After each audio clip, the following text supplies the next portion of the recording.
Did you ever have this when you were playing, where you guys go for the whole week for a game like this? Only time I went for the whole week was when we went to the Super Bowl. Right. And we went to London. Right. Okay. That was it. And that was preseason, right? Yeah. What do you think of? But teams did it. Other teams did it. The 49ers always did this, And I think it's cool if you playing on a Monday and then instead of flying all the way home and then come back, I think there's a lot of tedious things going on. I think it's best to fly straight to the place. I think it makes sense logistically, but I think if they had lost, Monday night, I feel like this whole week would feel a lot different. It'll feel different, but it feels different at practice if you go straight home. Too. Yeah. So to get to where they want to go and have the best work, I think they did the right thing. I think logistically, because otherwise, so Monday night, what time did you get out of there? It was like 12:30 probably when the buses were pulling out. I probably got to the hotel around 12. Okay. The team probably got out here. It landed around 3-something in the morning, the time here. And at 6-something at our place. Right. And then I was Tuesday was an off day. I was listening to John talk to him. So, yeah, around that time. And then they're just settled. You know what I mean? Like, it makes a big difference. Like, this morning, I wasn't tired. Like, yesterday, the time was screwing me up. This morning, I went to bed last night probably like 10 and just woke up this morning. Mm-hmm. I feel like my voice is a little cracky. Maybe, I don't know why. Maybe because it's 7 a.m. Could be. I mean, I didn't do anything last night. I had a cheeseburger and went to sleep, and outside of the TV extravaganza. What do you think for this week? It was a really interesting comment from Jayden Daniels yesterday. Basically, he was asked in so many words, like, how do you avoid a letdown game after something as explosive and impressive as Monday night, right? And basically, his answer was, if you never get too high or too low, if you approach everything as it's just another game and that's just another game in the rear view, you can't really have a letdown because it's not like I was amped up for something. Yeah. Do you buy that? Do I buy the way I buy it? Because, like, the whole thing about it, see, that game, after the game, you look at him, he was happy. He wasn't overly ecstatic like most fans were. And I think if he keeps his mind in a certain way, listen, if they were to go out there and the game isn't good, fans are going to call it a letdown game. But if they play and they lose or whatever, and they got things across and accomplish a lot, and he feels the way he does, he won't feel that way. And I think that's one thing I don't think media or fans understand. When you're playing it, you can care less how everybody else is feeling. You have to be comfortable and confident in what you feel, because there's a game you lose, and there's no such thing as moral victories and stuff like that. But when you lose and you start looking at the film, you're like, damn, we couldn't have played much better. They just were a better team that day. You can accept it as a player. The people that look at it don't accept it ever. I think that's really just who Jayden is, man. Like, I do think there's not a lot of, for him, the performances, maybe they'll be volatile, right? Like, maybe there'll be some roller coasters along the way. He is a rookie. You got to expect a bad game here or there. But I don't think he gets too high, too low about anything. Yeah. I mean, there's so little that seems to, like, rattle him, and all his teammates talk about his poise. I mean, unprompted yesterday, we got to talk to 5 or 6 guys. And I mean, dudes that are veterans that have been in the league, like Bobby Wagner's going to the Hall of Fame. And he's like, man, we got to chill and let him grow and become whoever he's going to become.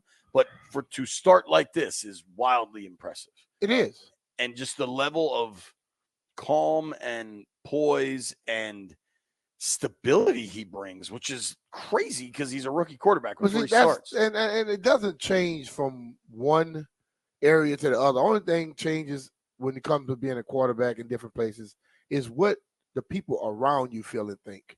So 82, I walk into a huddle. I am a junior high school student. My 8th, 9th grade is my junior high. It's the 10th, 11th, 12th grade at the senior high. I'm the starting quarterback for the 11th, 12th grade team. When I walk in the huddle, the eyes I got were like, what the hell is this little young kid coming to this huddle for? Right. But I didn't step in the huddle without any confidence. I stepped in with confidence, and when the lineman kept talking, I threw him out the huddle. And he's like, what? And the coach said, get out the huddle. He told you to get out the huddle. So the coach supported me right off the bat. So those linemen and everybody else supported me. And then once they saw my work ethic, they started to do it. Right. Same thing here. Jayden comes in with that work ethic, and they're going to give him respect. And they're going to give him respect also because they drafted him at number 2 in the draft. Then you got the coach. They are like, they believe in him, so we got to believe him. Then he walk in with the tools and doing everything they expect. It easily, they just begin to see you as a player instead of, oh, this rookie. Right. They see him as a player, and he puts in all the effort. Everybody says it to a T. He puts in as much work as he needs to get where he wants to go. Sure. I think all of those things make a tremendous difference. And it's interesting. Bobby Wagner's kind of a few different times told a few different versions, but of the same story where, because he was a middle linebacker on those great Seattle defenses, I mean, the Legion of Boom, all that, when he first arrived and he won that job.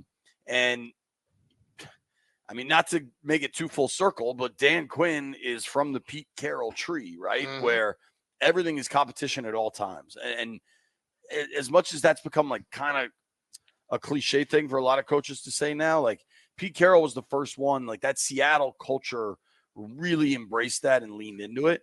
Yeah. So Wagner ends up starting as a rookie for a team that